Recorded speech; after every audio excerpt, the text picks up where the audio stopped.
اساتذہ اپنے طلبہ سے، ماں باپ اپنی اولاد سے، اولاد اپنے والدین سے، پڑوسی سے، تاجر عمال سے، عمال تجار سے، ہر ایک کے اندر شکوہ ہے سخت روی کا اور شقاوت قلبی کا کہ ہم اتنے سخت کیوں ہیں۔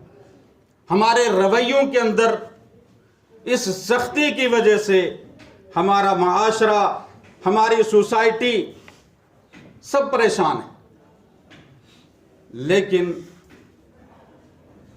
دوستوں اور ساتھیوں، ہم جانتے ہیں کسی شاعر نے کیا خوب کہا ہے، اگر کچھ مرتبہ چاہیے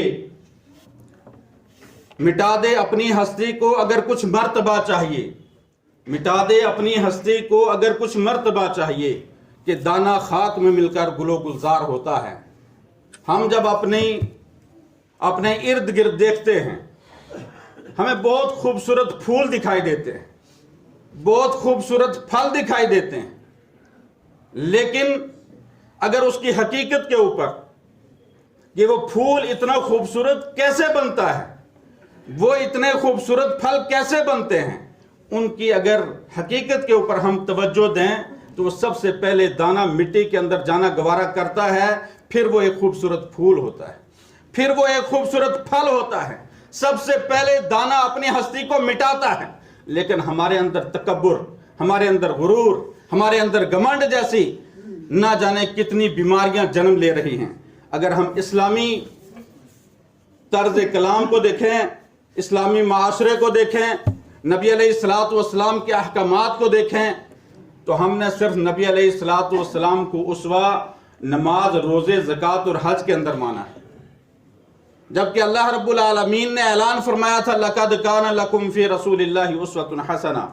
رسول اکرم صلی اللہ علیہ وسلم آپ کے لیے آئیڈیل ہیں، آپ کے لیے نمونہ ہیں، لیکن وہ زندگی کے جتنے بھی شعبے ہیں، ہمارا جینا مرنا، ہمارا رہن سہن، ہمارا کام کاروبار، ہماری شادی بیاہ، دنیا کے جتنے بھی معاملات ہیں، ان تمام معاملات کے اندر نبی اکرم صلی اللہ علیہ وسلم ہمارے لیے اسوہ اور نمونہ ہے۔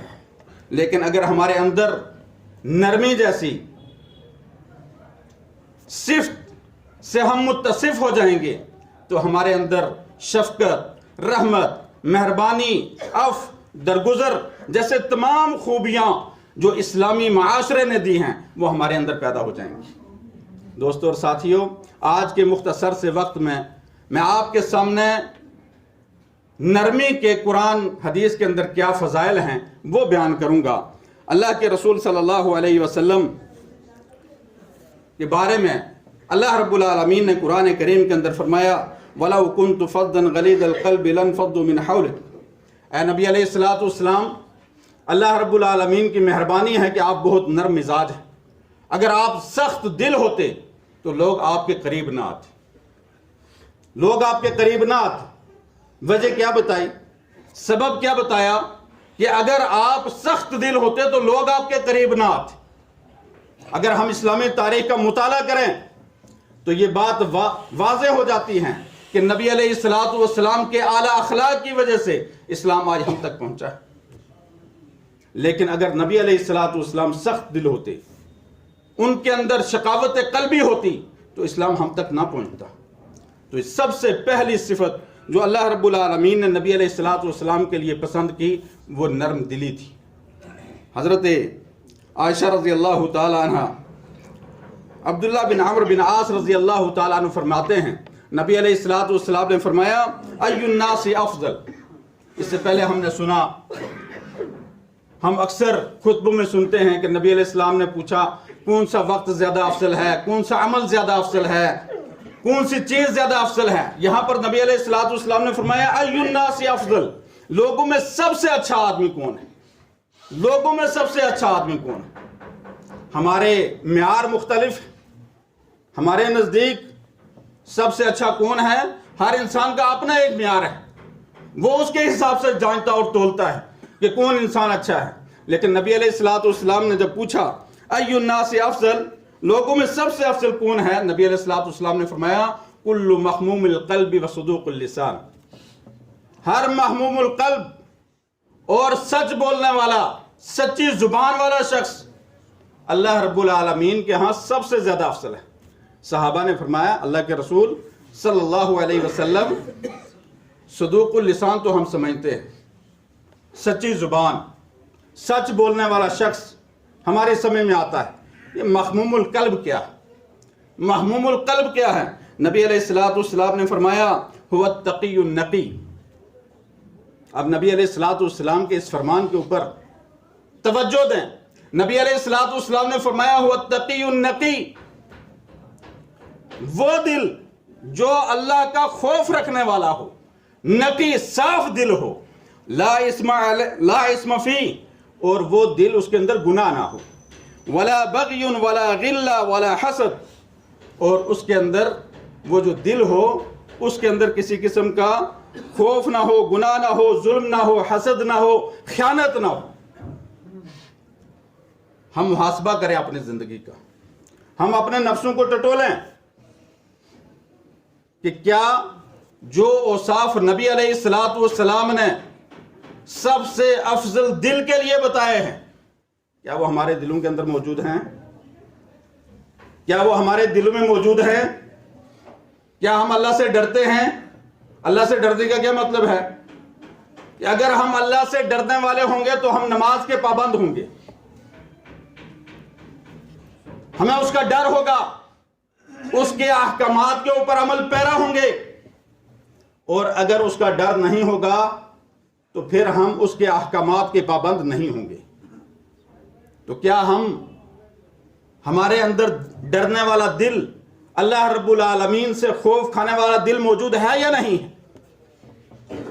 ہم اپنی عملی زندگی کو پرکھیں، اپنی زندگی کا محاسبہ کریں۔ اگر ڈرنے والا دل ہے تو کیا ہمارا دل صاف بھی ہے کہ نہیں؟ نبی علیہ الصلوۃ والسلام مسجد نبوی کے اندر نماز پڑھا رہے تھے۔ نبی علیہ الصلوۃ والسلام نے ایک شخص کے بارے میں فرمایا اگر کسی نے جنتی کو دیکھنا ہے تو اس کو دیکھ لو۔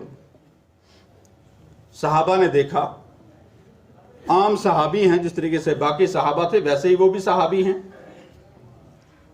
ان کے اعمال کے اوپر غور کیا کہ وہ عمل کون سا کرتے ہیں۔ دن میں دیکھا جس طریقے سے بقیہ صحابہ عمل کیا کرتے تھے ویسے ہی وہ عمل کیا کرتے تھے۔ دوسرے دن پھر نبی علیہ الصلوۃ والسلام نے فرمایا اگر کسی نے جنتی کو دیکھنا تو اس میرے صحابی کو دیکھ لو۔ نبی علیہ الصلوۃ والسلام نے تیسرے دن پھر یہی بات فرمائی، تو صحابہ کو کچھ زیادہ ہی تشویش ہوئی کہ ہم دیکھتے ہیں کہ نبی علیہ الصلوۃ والسلام نے اس صحابی کو لگاتار 3 دن جنتی ہونے کی بشارت دی، اس کی وجہ کیا ہے؟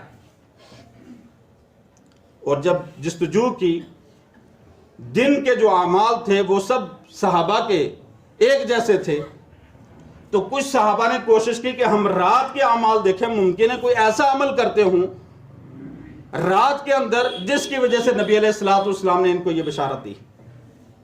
تو کچھ صحابہ مہمانی کے طور پر رات ان کے گھر چلے گئے، اور رات جب ان کے گھر رہے تو دیکھا رات میں بھی معمول کے مطابق جس طریقے سے صحابہ کرام رضوان اللہ اجمعین رہا کرتے تھے ویسے ہی تھی۔ تو انہوں نے پوچھا اے صحابی، اے ہمارے ساتھی، لگاتار 3 دن نبی علیہ الصلوۃ والسلام نے آپ کے بارے میں جنتی ہونے کی بشارت دی، لیکن آپ کا عمل کیا ہے؟ اس نے کہا میرا عمل کوئی نہیں۔ کہا نہیں، کچھ نہ کچھ تو عمل ہے جس کی وجہ سے نبی علیہ الصلوۃ والسلام نے آپ کو جنتی ہونے کی بشارت دی۔ اس نے کہا ایک عمل ہے، ممکن ہے نبی علیہ الصلوۃ والسلام نے اسی وجہ سے یہ بات فرمائی۔ کہا وہ کیا عمل ہے؟ کہا میں جب رات کو سوتا ہوں تو دن کے اندر جن جن لوگوں سے کوئی بھی معاملہ ہوا ہو، کوئی جھگڑا، کوئی بات چیت، کچھ بھی معاملہ ہو گیا، ان سب کو اپنے دل سے نکال کر معاف کر کے سو جاتا۔ دوستوں اور ساتھیوں، اور ہمارے ہاں کیا ہے، ہمارا معاشرہ اور ہماری سوسائٹی کیا کہتی ہے؟ ہم یہ کہتے ہیں ہم نے اینٹ کا جواب پتھر سے دینا۔ ہمیں اگر کوئی ایک بات کہے گا، ایک تماچا مارے گا، ہم اس کے 2 تماچے ماریں گے۔ ہم کوئی کم ہے ان سے؟ ہمارا معیار یہ ہے، صحابہ کا معیار وہ ہے، شریعت کا معیار یہ ہے، اور ہمارا معیار وہ ہے۔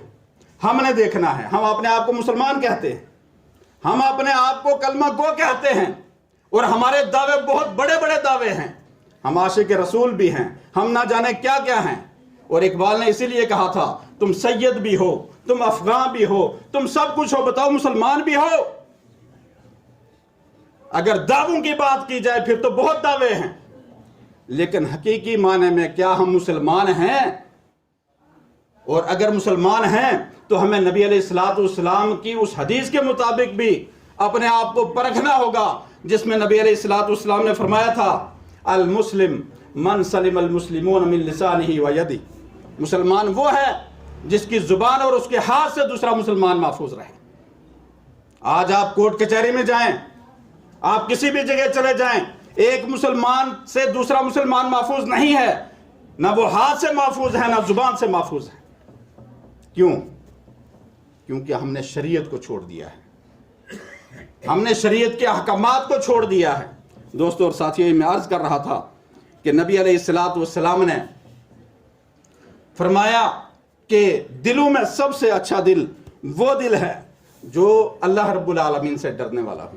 اور پھر دلوں میں نبی اکرم صلی اللہ علیہ وسلم نے فرمایا ان للہ آنیۃ فی الارض، دنیا کے اندر اللہ رب العالمین کے لیے برتن ہیں، اللہ رب العالمین کے لیے برتن ہیں۔ وَآنِيَةُ رَبُّكُمْ قُلُوبُ عِبَادِ الصَّالِحِينَ، اور ان برتنوں میں سب سے اچھا برتن اللہ رب العالمین کے ان برتنوں میں سب سے اچھا برتن نیکوکار اور صالح لوگوں کے دل اللہ رب العالمین کے برتن ہیں۔ اور آگے نبی علیہ السلام نے فرمایا وَأَحَبُّهَا إِلَيْهِ أَلْيَنُهَا وَأَرَقُّهَا، جو سب سے زیادہ نرم اور سب سے زیادہ رقیق ہوں گے، سب سے زیادہ نرم، ان کو اللہ رب العالمین سب سے زیادہ پسند کرتا ہے۔ دلوں میں سب سے زیادہ پسندیدہ دل اللہ رب العالمین کے ہاں وہ ہے جو سب سے نرم دل ہے۔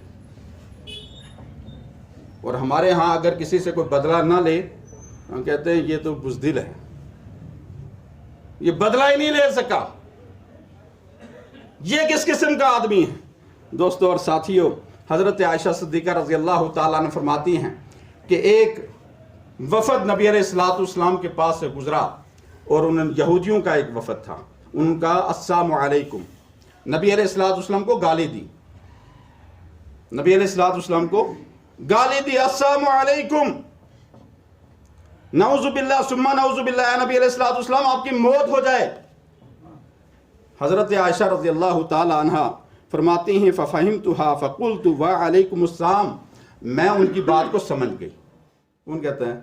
حضرت عائشہ صدیقہ فرماتی ہیں میں ان کی بات کو سمجھ گئی اور میں نے کہا موت تمہارے اوپر ہو اور لعنت بھی ہو۔ اور فوراً نبی علیہ السلام بول گئے، فقال رسول اللہ صلی اللہ علیہ وسلم مہلا یا عائشہ، عائشہ رک جاؤ، ٹھہر جاؤ، کیا باتیں کر رہی ہو؟ اور حضرت عائشہ فرماتی میں نے کہا اللہ کے رسول آپ نے سنا نہیں کہ انہوں نے کیا کہا ہے؟ نبی علیہ السلام نے فرمایا عائشہ ان اللہ یحب الرفق فی الامر کلہ، اللہ رب العالمین نرمی کو تمام معاملات کے اندر پسند فرماتا ہے۔ معاملہ کیا تھا؟ توجہ سے سنیں، معاملہ کیا تھا؟ نبی علیہ السلام کو گالی دی جا رہی تھی اور گالیاں دینے والے یہودی تھے، اور جواب دینے والی عائشہ صدیقہ رضی اللہ تعالیٰ عنہ تھی، اور اس کے باوجود نبی علیہ السلام نے کیا فرمایا؟ عائشہ رک جاؤ، عائشہ ٹھہر جاؤ۔ نبی علیہ السلام نے فرمایا عائشہ رک جاؤ، سب سے زیادہ اللہ رب العالمین پسند کرتا ہے کس کو؟ نرمی کو، تمام معاملات کے اندر۔ اور جب حضرت عائشہ نے فرمایا اللہ کے رسول آپ نے سنا نہیں انہوں نے کہا کیا ہے؟ نبی علیہ السلام، حضرت عائشہ فرماتی ہیں جب میں نے یہ کہا تو نبی علیہ السلام نے فرمایا میں نے سنا اور میں نے جواب بھی دیا، وعلیکم، میں نے بھی کہا تھا، وعلیکم، میں نے بھی کہا تھا کہ جو بات تم مجھے کہہ رہے وہ تمہارے اوپر ہے۔ دوستو اور ساتھیوں، یہ نبی علیہ السلام کے اسوہ ہے، یہ نبی علیہ السلام کا طریقہ کار ہے۔ اگر نبی علیہ السلام کے ساتھ کوئی سختی کرتا، اگر نبی علیہ السلام کے ساتھ کوئی بد زبانی کرتا تو نبی علیہ السلام اس کے ساتھ کس قسم کا معاملہ کرتے تھے؟ ایک دوسری حدیث میں حضرت عائشہ رضی اللہ تعالیٰ عنہ فرماتی ہیں نبی علیہ السلام نے فرمایا یا عائشہ ان اللہ رفیق یحب الرفق، اے عائشہ اللہ رب العالمین نرم ہے اور نرمی کو پسند کرتے ہیں۔ وَيُعْطِي عَلَى الرِّفْقِ مَا لَا يُعْطِي عَلَى الْعُنْفِ، اور جو چیزیں اللہ رب العالمین نرمی کی وجہ سے کسی شخص کو دیتے ہیں وہ سختی کی وجہ سے نہیں دیتے۔ یہ باتیں ہمیں کان کھول کر سننی چاہیے۔ اگر ہم خیر بلائی کے معاملے اور اللہ رب العالمین سے کچھ چیز مانگنا چاہتے ہیں، حاصل کرنا چاہتے ہیں، تو ہمیں آپس میں ایک دوسرے کے ساتھ نرمی والے معاملات کرنے ہوں گے، اور جو چیزیں نرمی کی وجہ سے ملتی ہیں وہ سختی کی وجہ سے نہیں ملتی ہیں۔ اور نبی علیہ الصلوۃ والسلام نے فرمایا وَمَا لَا يُعْطِي عَلَى مَا سِوَاهُ، اور اس کے علاوہ کسی کو کوئی چیز ملتی ہی نہیں ہے۔ اور ایک دوسری حدیث میں نبی علیہ الصلوۃ والسلام نے فرمایا، جس میں سیدنا جریر رضی اللہ تعالیٰ عنہ راوی حدیث ہیں، مَن يُحْرِمُ الرِّفْقَ يُحْرِمُ الْخَيْرَ، جو نرمی سے محروم ہو گیا، جس شخص کے پاس نرمی نہیں ہے اس کے پاس دنیا کی کوئی چیز ہے ہی نہیں، وہ تمام بلائی سے محروم ہو گیا، تمام بلائی سے محروم ہو گیا۔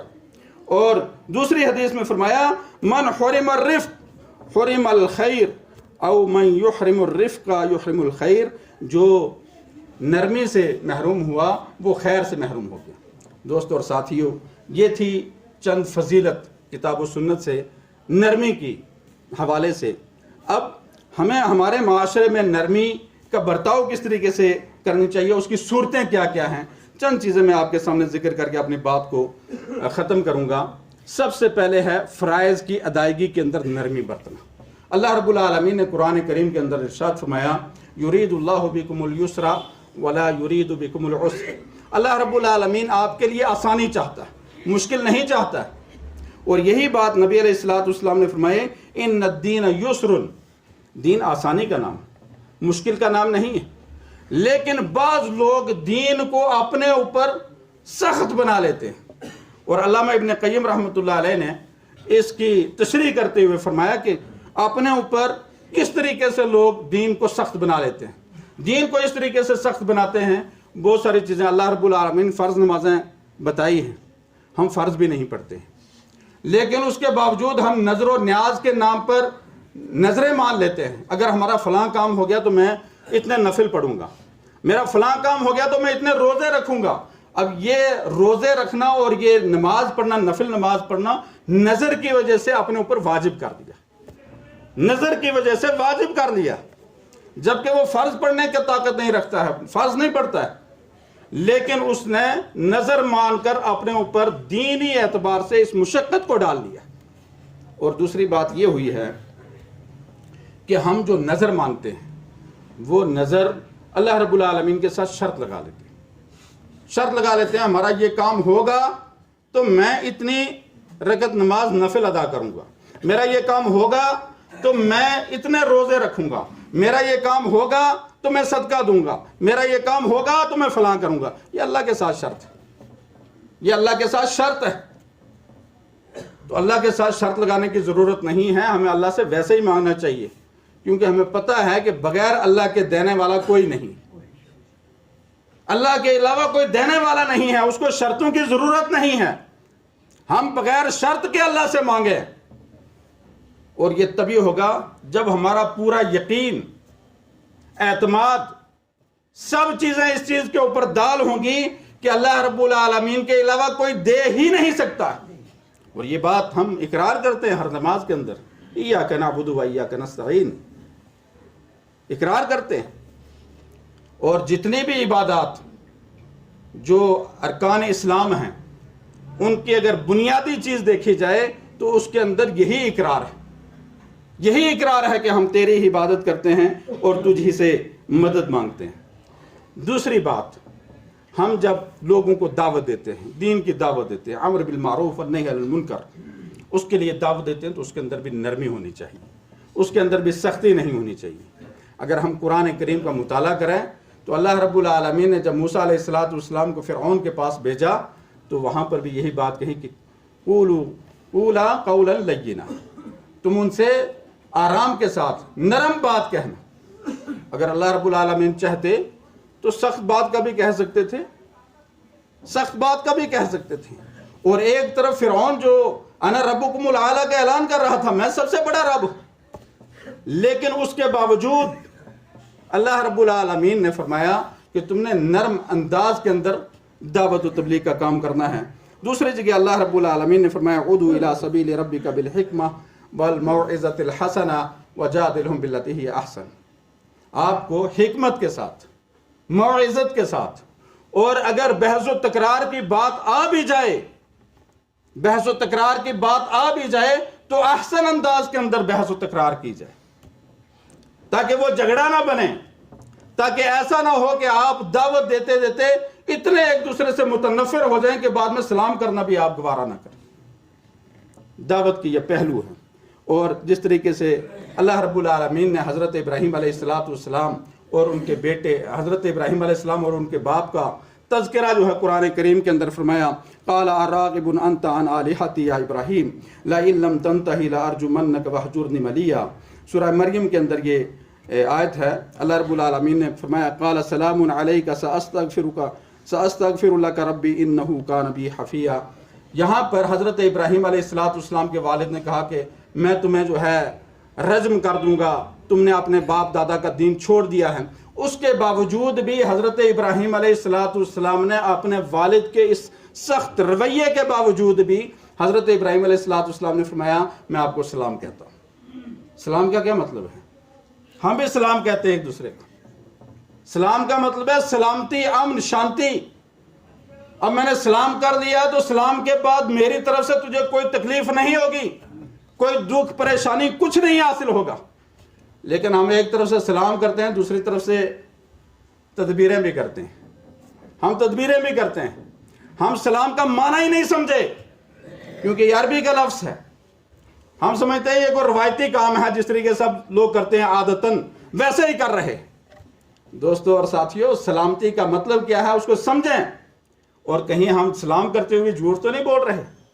ایک طرف ہم ایک آدمی کو سرٹیفکیٹ دے رہے ہیں، اس کو اس چیز کی سند دے رہے ہیں کہ میری طرف سے تمہیں امن ہے، تم محفوظ ہو، تمہیں کسی چیز کی کوئی دقت پریشانی نہیں ہے، اور دوسری طرف ہم جو اس کے خلاف سازشیں کر رہے ہیں، ہم اس کے خلاف تدبیریں کر رہے ہیں۔ یا تو آپ سلام ہی نہ کریں۔ اس لیے یہاں پر حضرت ابراہیم علیہ السلام نے فرمایا کہ میں سلامتی علیک ساستغفر لک ربی، اور پھر میں اپنے رب سے تمہارے لیے دعا کروں گا۔ تو یہ جو اسلوب ہے، یہ اسلوب قرآن نے ہمیں بتایا کہ اگر ہم دعوت دیں تو ہمارا اس کے اندر اسلوب کیا ہونا چاہیے، طریقہ کار کیا ہونا چاہیے۔ یہ جو ہمارے پسندیدہ لوگ ہیں، جن کو ہم پسند کرتے ہیں، ان کے ساتھ اٹھنا بیٹھنا، کھانا پینا، دعوت سب کچھ کرتے ہیں، ان کے ساتھ تو ہمارے رویے بہت اچھے۔ لیکن جن لوگوں کو ہم ناپسند کرتے ہیں، جن کے کسی بھی وجہ سے، چاہے ہمارے آج بہت مختلف قسم کے معیار ہیں، قوم کے ہو گئے، یہ فلاں قوم کا میں فلاں قوم کا ہوں، یہ فلاں جماعت کا میں فلاں جماعت کا ہوں، یہ جتنے بھی معیار ہیں، ناپسندیدگی کے جتنے بھی معیار ہیں، دوستو اور ساتھیوں، میں یہ کہنا چاہتا ہوں کہ نبی علیہ السلام ہمارے لیے اسوہ ہے۔ نبی علیہ السلام ہمارے لیے اسوہ ہیں۔ پسندیدہ سے تو ہم نرمی کرتے ہیں، ناپسندیدہ لوگوں سے بھی نرمی کا برتاؤ کیا جائے۔ اور سیدہ عائشہ رضی اللہ تعالیٰ نے فرماتی ہیں نبی علیہ السلام کے پاس ایک ملاقات کرنے کے لیے شخص آیا اور انہوں نے اجازت طلبی ایذنوا لہ فلبئس ابن العشیرہ او بئس الرجل العشیرہ۔ وہ اپنے قبیلے کا بہت ہی برا آدمی تھا، اپنے قبیلے کا بہت ہی برا آدمی تھا۔ حضرت عائشہ رضی اللہ تعالیٰ عنہ فرما رہی بہت برا آدمی تھا، اور ملاقات کے لیے نبی علیہ السلام کے پاس آیا، اور نبی علیہ السلام نے بھی اس بات کی تصدیق کی کہ یہ اپنے قبیلے کا برا آدمی ہے۔ لیکن جب نبی علیہ السلام کے پاس وہ آیا، فلما دخل علیہ علن لہ القول، نبی علیہ السلام نے اس کے ساتھ بہت نرمی کے ساتھ بات کی۔ اور یہ معاملہ جو ہے دیکھ کر حضرت عائشہ صدیقہ رضی اللہ تعالیٰ عنہ کو بڑا تعجب ہوا کہ ایک طرف نبی علیہ السلام فرما رہے ہیں کہ یہ اپنے قبیلے کا بہت ہی سخت دل شخص ہے، برا آدمی ہے، اور دوسری طرف نبی علیہ السلام اس کے ساتھ اتنے نرم لہجے کے اندر گفتگو کر رہے ہیں۔ تو حضرت عائشہ رضی اللہ تعالیٰ عنہ نے پوچھا یا رسول اللہ قلت لہ الذی قلت ثم علنت لہ القول، آپ نے جو بات اس کے بارے میں کہی وہ تو سب نے سنی، لیکن اس کے باوجود آپ نے اس کے ساتھ اتنی نرمی کے ساتھ گفتگو فرمائی ہے، اس کی کیا وجہ ہے؟ نبی علیہ السلام نے فرمایا یا عائشہ، بات آپ غور سے سنیں. یا عائشہ ان شر الناس منزلۃ عند اللہ یوم القیامہ. اے عائشہ قیامت کے دن سب سے زیادہ شریر قسم کے لوگوں کی مقام اور مرتبے کے اعتبار سے وہ ہوں گے من ودعہ او ترکہ الناس. یہاں راوی کو شک ہے کہ نبی علیہ الصلوۃ والسلام نے ودعہ کہا یا ترکہ کہا، تو شک ہے. ناسا اتقاء فحشہ، سب سے زیادہ لوگوں سے ملنا جلنا اس لیے چھوڑ دیا کہ اس کے فحش کلام کی وجہ سے، بدتمیزی کی وجہ سے، بد رویے کی وجہ سے، غیر مہذب ہونے کی وجہ سے لوگ اس کے پاس نہیں آتے تھے. اس لیے یہ قیامت کے دن سب سے زیادہ منزل جہاں پر ہم اپنے ناپسندیدہ لوگوں کے ساتھ بھی نرمی کا سلوک کا درس ہمیں قرآن نے اور نبی علیہ الصلوۃ والسلام نے دیا. یہاں پر ایک بات اور ہمارے ذہن میں رہے، بہت سارے لوگ ہیں جن کے سائے دست مطلب ان کے ملازم لوگ ہوتے ہیں، ملازم ان کے تحت کام کرنے والے، چاہے فیکٹریوں کے ہوں، چاہے کارخانے کے ہوں، چاہے کسی بھی طبقے میں آپ چلے جائیں، تو ان کے ساتھ ہمارا کیا رویہ ہونا چاہیے. حضرت ابو ذر رضی اللہ تعالیٰ عنہ ارشاد فرماتے ہیں نبی علیہ الصلوۃ والسلام نے فرمایا اخوانکم جعلہم اللہ فتیۃ تحت ایدیکم فمن کان اخوہ تحت یدیہ فلیطعمہ من طعامہ ولیلبسہ من لباسہ. اللہ رب العالمین نے تمہارے خادم تمہارے بھائی ہیں، اللہ تعالیٰ نے ان کو تمہارے زیر دست رکھا ہے، اور یہاں پر شریعت جو ہے ہمیں اصول دے رہی کہ جو چیز تم کھاؤ اپنے ان خادموں کو کھلاؤ. تمام وہ لوگ جن کے زیر سایہ لوگ کام کر رہے ہیں، غور کریں، نبی علیہ الصلوۃ والسلام نے فرمایا جو تم کھاؤ ان کو بھی کھلاؤ، جو تم پہنو ان کو بھی پہناؤ. اور ساتھ میں نبی علیہ الصلوۃ والسلام نے فرمایا وَلَا يُكَلِّفُهُ مَا يَغْلِبُهُ مَا لَا يُكَلِّفُهُ مَا يَغْلِبُهُ.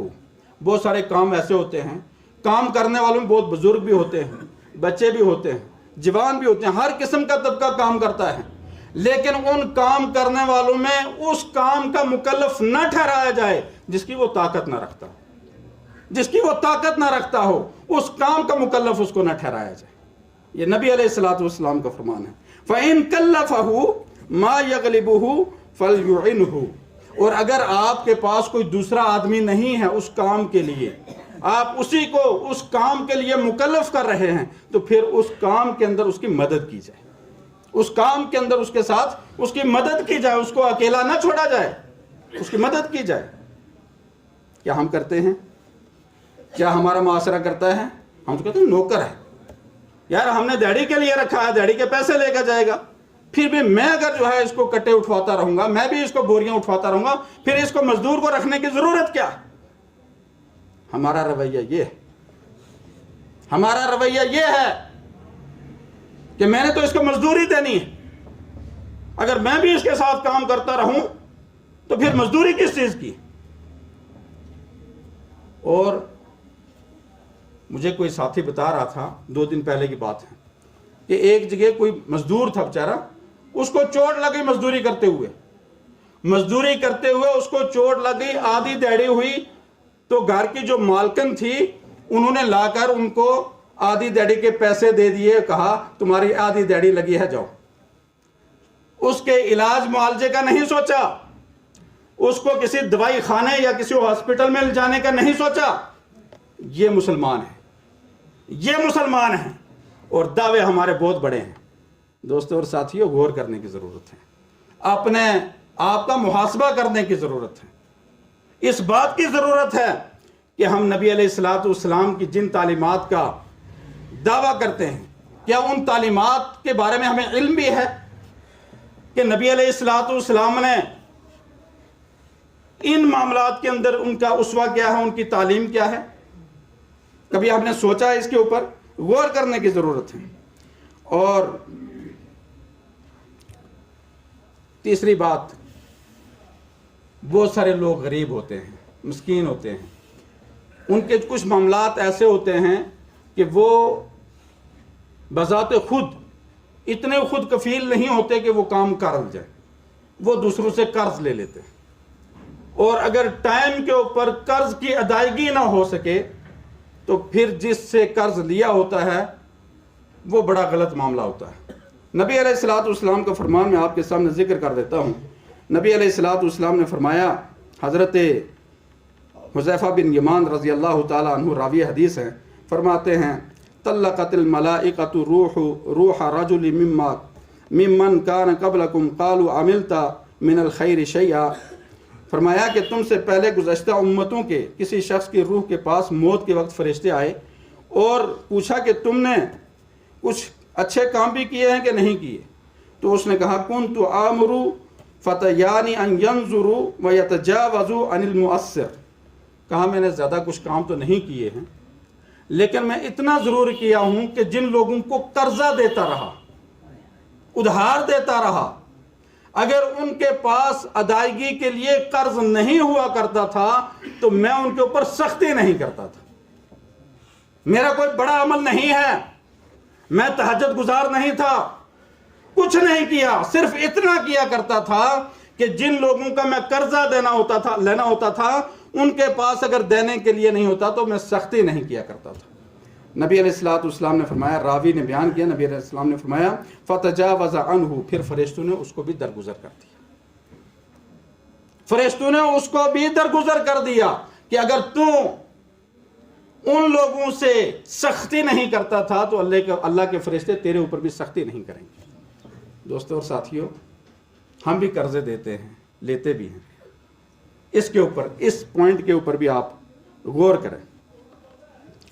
سیدنا جابر بن عبداللہ رضی اللہ تعالیٰ عنہ فرماتے ہیں رسول اللہ صلی اللہ علیہ وسلم نے فرمایا رحم اللہ عبدا سمحا اذا باع سمحا اذا اشترى سمحا اذا اقتضى، اللہ تعالیٰ اس بندے پر رحم کرے، اللہ رب العالمین اس بندے کے اوپر رحم کرے جو نرمی کرے جب بیچے سامان، کاروباری لوگ، تجار لوگ، اس شخص کے اوپر اللہ رب العالمین رحم کرے جب وہ بیچے نرمی کرے، جب خریدے نرمی کرے، اور جب تقاضا کرے تو اس میں بھی نرمی کرے۔ اس کا کیا مطلب ہوا؟ جب بیچے نرمی کرے، جب خریدے نرمی کرے، جب بیچے تو نرمی کرے، کسی کے ساتھ اگر اس کے پاس پیسے نہیں ہیں، ریٹ جو ہے وہ ہلکے رکھے جائیں، پیسے نہیں ہیں تو جو قیمت بتائی ہے تو اس میں اگر کچھ درگزر کرنے کی گنجائش ہے تو کر دیا جائے، تو اس کو اس طریقے سے، اگر نہیں پھر بھی وہ بیچنا چاہتا تو آرام کے ساتھ، حسن اسلوبی کے ساتھ، اچھے انداز میں یہ بتائے کہ اتنے میں آپ کو فروخت نہیں کر سکتا، نہیں بیچ سکتا، بات ختم ہو جائے۔ اور جب خریدے تو اچھے طریقے سے، اب پہلے جو ہے تجار کے لیے تھا، اب گاہکوں کے لیے، جو خریدنے والے ہیں وہ بھی نرمی کریں، اگر وہ خرید سکتے ہیں تو اچھی بات، اور نہیں خرید سکتے تو لڑائی جھگڑا نہ کریں، چھوڑ کے چلے جائیں، دوسری کسی دکان پہ چیک کر لیں، اور جب تقاضا کریں تو اس کے اندر بھی نرمی کریں، چھوڑ چھڑانے کی اگر بات آ جائے تو اس کے اندر بھی نرمی ہو۔ اور ہمارے تو تمام معاملات کے اندر سختی ہی سختی ہے، سختی ہی سختی ہے، نرمی کا تو کبھی ہم نے سوچا ہی نہیں کہ نرمی کیا چیز ہوتی ہے۔ اور یہ یہاں تک بات تھی انسانوں کی، انسانوں کے جتنے بھی معاملات تھے وہ سارے نرمی کے تعلق سے تھے۔ حیوانوں کے ساتھ بھی نبی علیہ الصلوۃ والسلام نے ہم کو نرمی کرنے کا حکم دیا ہے، نرمی کرنے کا حکم، ان کے کھانے پینے، سائے اور تمام تر چیزوں کے لیے جو ہے نبی علیہ الصلوۃ والسلام نے ہم کو جو حکم دیا، جو اسوہ دیا، وہ نرمی کا دیا ہے۔